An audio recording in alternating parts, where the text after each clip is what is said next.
Graça e paz, pessoal, beleza? Como é que vocês estão? Estamos aqui de volta para a gente dar sequência nos nossos estudos bíblicos. Lembrando que a ideia inicial aqui desse canal é a gente ter 2 estudos por semana, um no Antigo Testamento e um no Novo. E hoje chegou a vez da gente ir para um livro do Novo Testamento. Desde já quero agradecer sua presença aqui nesse vídeo e também vai o meu pedido para que você possa compartilhar, curtir. No decorrer do vídeo, se tiver algo que chamar sua atenção, comenta aí embaixo para a gente interagir. E também não deixe de se inscrever aqui no canal para a gente cada vez mais espalhar a palavra de Deus às pessoas. Então vamos lá. Hoje nós vamos iniciar o livro de Atos, só que a gente não vai diretamente para um estudo do capítulo. O que a gente vai fazer? Hoje nós vamos ter uma visão geral do livro de Atos. Nós vamos entender mais ou menos as suas repartições, para quem que o livro foi escrito e tudo mais. E aí fica um questionamento. Por que é importante a gente entender de maneira geral o livro antes da gente ir estudá-lo?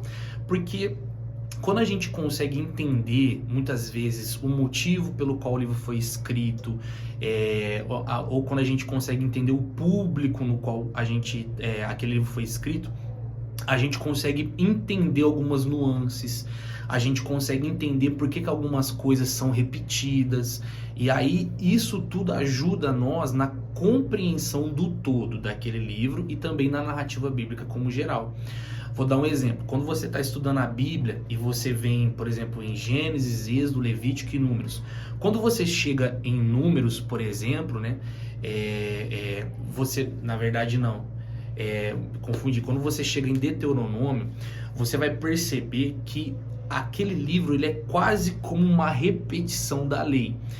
Por que quando você chega ali, você está parecendo que está lendo de novo todas as instruções que Moisés deixou para o povo no Egito? Está lendo novamente todas as leis.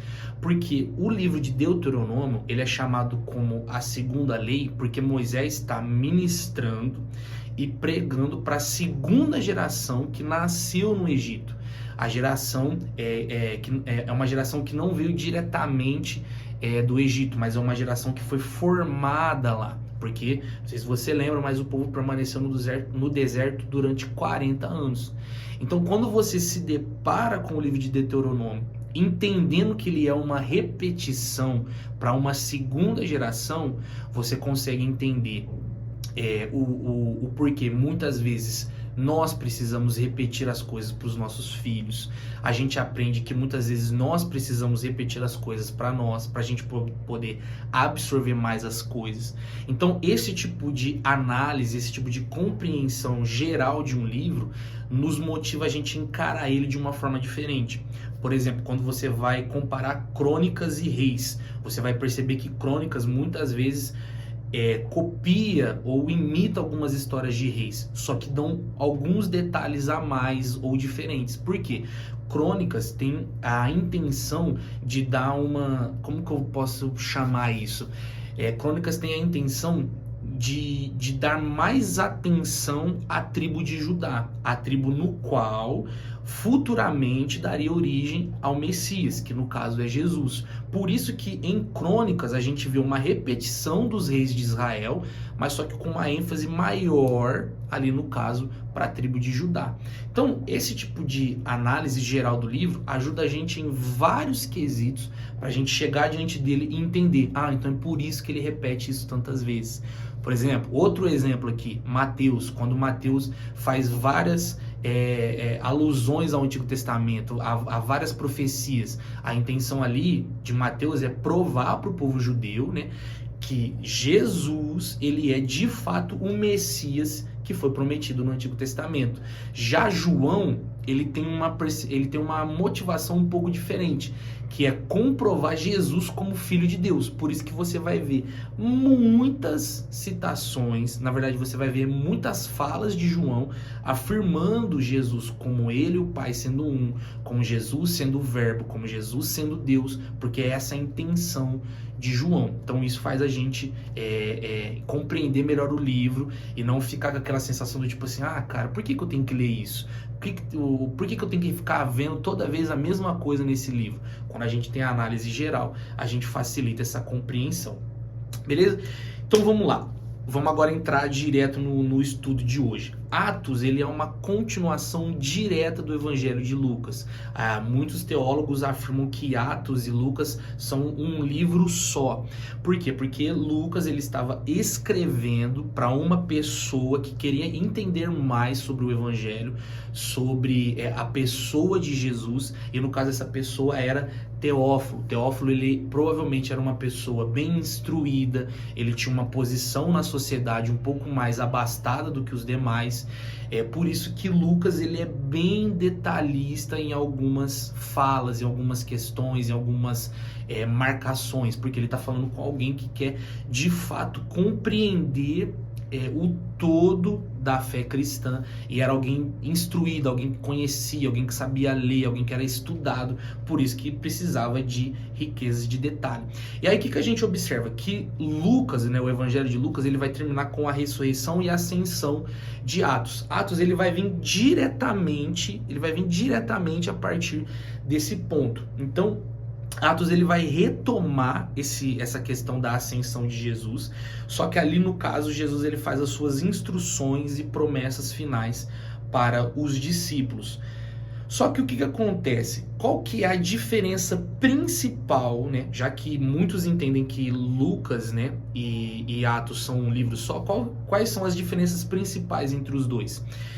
Em Atos a gente vai ter uma aparição diferente, que é a questão do Espírito Santo. Então, o Espírito Santo que foi prometido para os apóstolos, que ele foi dito, por exemplo, em João 14, que viria, né, para os apóstolos, né, o famoso Consolador, ele vai se manifestar de maneira efetiva no livro de Atos. E aí, além dessa questão, em Atos a gente vê a ascensão e a formação da igreja. Então, você quer falar direção do Espírito Santo, como o Espírito Santo agia, quais eram as bases da igreja, quais foram os primeiros passos da igreja para trazer lições para nós, aonde que nós temos que ir? Principalmente no livro de Atos. E aí as cartas apostólicas, né, elas vão ser um complemento, né, doutrinário, né, ou uma formação doutrinária de tudo aquilo que a igreja vivia em Atos. Por isso que a gente observa que o Espírito Santo ele é um motor primário da história de Atos. Em Atos, o Espírito Santo ele não é um detalhe, ele não é citado em um capítulo apenas, ele não é uma frase de Jesus, não.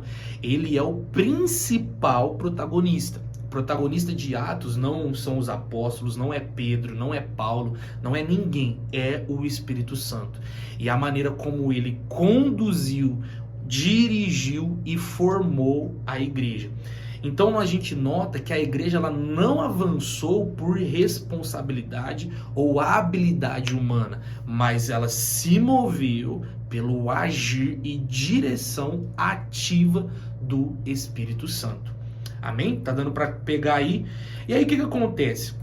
Dentro dessas questões, né, de apresentar o Espírito Santo, a formação da igreja, quais eram então algumas das intenções, né, de Lucas ao escrever o livro de Atos para Teófilo? Um deles era mostrar a expansão da igreja, era mostrar como que a igreja foi se expandindo, como o evangelho foi sendo pregado. E aí a gente tem aquela construção famosíssima, né, que é de Jerusalém, Judéia e Samaria e até os confins da terra. Um texto muito citado por pregadores, e esse texto se encontra no livro de Atos, onde o Jesus, né, o Espírito Santo convida os apóstolos a pregar primeiro em Jerusalém, depois em Judéia e Samaria, e espalhar essa palavra até os confins da terra. Então a intenção de Lucas era mostrar para Teófilo que a mensagem do evangelho não era para um povo específico, mas era para mostrar que essa mensagem iria expandir para todo o mundo. Aí segundo ponto, né, é mostrar confirmar, me desculpa, eu errei. É confirmar que a mensagem dos apóstolos é continuação fiel da obra de Jesus. Então, Paulo está demonstrando diretamente que a mesma pregação dos apóstolos, era a mesma pregação de Jesus. Além disso, ele vai mostrar como que a igreja nasceu, cresceu, se estruturou, que era aqui que eu estava mostrando. E aí ele também vai continuar mostrando em muitos momentos como a igreja se levantava e recebia oposição. A igreja crescia e havia perseguição em volta dela. E aí isso é interessante mostrar, né, para uma pessoa bem da sociedade, para mostrar como que não era fácil ser igreja naquela época, e não é fácil ser igreja até hoje, convenhamos. Então vamos lá. Algumas características, né, do livro de Atos como composição. Ele é um livro de transições, onde a gente vê a transição do ministério terreno de Jesus para o ministério do Espírito Santo. É um livro de transição, onde a mensagem sai de Jerusalém e vai para o mundo. E aí também nós vemos que um grupo de homens que temiam, que não eram capazes, esse grupo de homens se tornou uma comunidade robusta e ousada. Aí vamos agora para algumas características de escrita, né? Como que o livro de Atos, como que a escrita de Atos ela é composta. É um livro basicamente narrativo, onde ele vai contando várias histórias, vários acontecimentos. Então a gente entende que o livro de Atos ele tem muita história, muita narração, né? Só que dentro dessa narração ele é uma narrativa histórica, né? Porque registrou o início da igreja. E aí a parte teológica, ela surge como um pano de fundo, onde o Senhor vai mostrando algumas bases, algumas questões dentro dos acontecimentos da igreja. E aí quem fundamenta a parte teológica da igreja vão ser as cartas apostólicas, né? Que aí no caso é Pedro, Tiago, João e o apóstolo Paulo. Só que aí dentro desse registro, uma parte que é muito forte dentro da história da igreja de Atos é a questão das missões, o campo missionário. Você vê que é sempre muito ativa essa questão dos apóstolos irem até um lugar, irem até algumas pessoas e alcançar as pessoas. Então por isso que é uma narrativa histórica e missionária ao mesmo tempo. Então a gente vê, né, aqui uma união prática, né, entre doutrina e vida, né? Entre aquilo que está na mente e aquilo que vai para as minhas mãos. Ou seja, Atos vai mostrar aquilo que Jesus ensinou para os apóstolos em movimento. Então, nos evangelhos, Jesus está constantemente ensinando os apóstolos. Vocês têm que fazer assim. O reino ele tem essas bases, não sei o quê. E aí, em Atos, a gente vai ver essa verdade que Jesus apresentou para eles em movimento. Tá bom? Alguns marcos interessantes desse livro é a questão do Pentecostes, né, a descida do Espírito Santo em Atos 2, a conversão de Paulo, se eu não me engano é capítulo 9, né, após a morte de Estevão.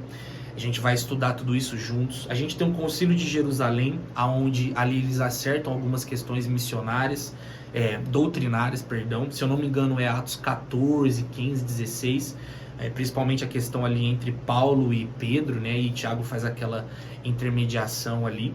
E aí a gente também vai ter as viagens missionárias, onde os apóstolos vão avançando com a pregação do evangelho. E aí a gente tem no final a chegada de Paulo a Roma. Beleza? A gente tem alguns personagens principais, que no caso vão ser Pedro como líder inicial da igreja, né? Principalmente de Jerusalém e de maneira geral. E aí a gente vai ter Paulo como o apóstolo ou líder da igreja aos gentios, né? Então a gente vê essas duas frentes principais, que no caso é Pedro e Paulo.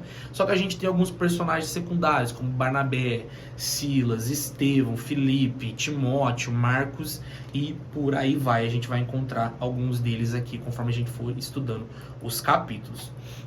E aí a gente nota, né, dentro de tudo isso, no resumo, qual que é a missão central do livro de Atos? O livro de Atos ele quer mostrar a missão, como a missão de Deus avança pelo poder do Espírito, através de um povo comum, que não tinha habilidades próprias, que foram usados por Deus, como esse povo comum confiava, obedecia e anunciou Cristo e o seu evangelho. Basicamente, é isso que nós vamos observar no decorrer dos estudos. Beleza? Pô, Luiz, entendi, massa. Nossa, mas top, o que isso vai mudar? É sempre bom, né, a gente fazer esse tipo de pergunta, e é por isso que para esse final do vídeo nós vamos ter uma aplicação prática, né, uma mensagenzinha, uma palavra para o meu e o seu coração. E aí, dentro disso, né, conforme eu estava meditando, né, nesse esboço geral, né, eu fiquei pensando, né, qual seria uma palavra final para nós? Eu acredito que a primeira delas é observar que Atos, ele mostra, né, qual era a missão principal dos apóstolos. Que os apóstolos receberam uma missão de Jesus e aquilo era o centro da vida deles. Só que nós precisamos lembrar que a mesma incumbência, a mesma missão que estava sobre os apóstolos, está sobre nós até hoje. E aí você está se perguntando, qual é essa missão? A missão é aquilo que está nos evangelhos, principalmente no evangelho de Marcos.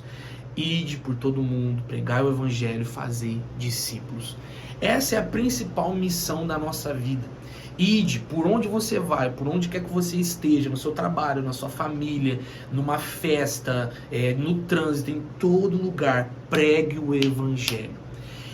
E a partir da pregação do evangelho aos corações que vão receber a boa semente, deixar que ela frutifique no seu coração, esses se tornarão discípulos e nós precisamos cuidar desses discípulos do Senhor. Então é uma missão que não é apenas dos apóstolos, é uma missão nossa. Nós podemos ser usados da mesma forma que os apóstolos foram. E aí, uma outra questão que a gente observou aqui nesse esboço é que a gente vai ver o papel do Espírito Santo, né? Nós vamos observar no livro de Atos que o papel do Espírito Santo ele é extremamente ativo com os apóstolos. E aí, é nesse ponto que muitos de nós acabam falhando. Nós entendemos qual que é a missão, nós temos até um certo otimismo, um certo engajamento para essas missões. E aí, o que nós muitas vezes queremos fazer? Realizar a missão sem a direção do Espírito. Irmão, foge disso.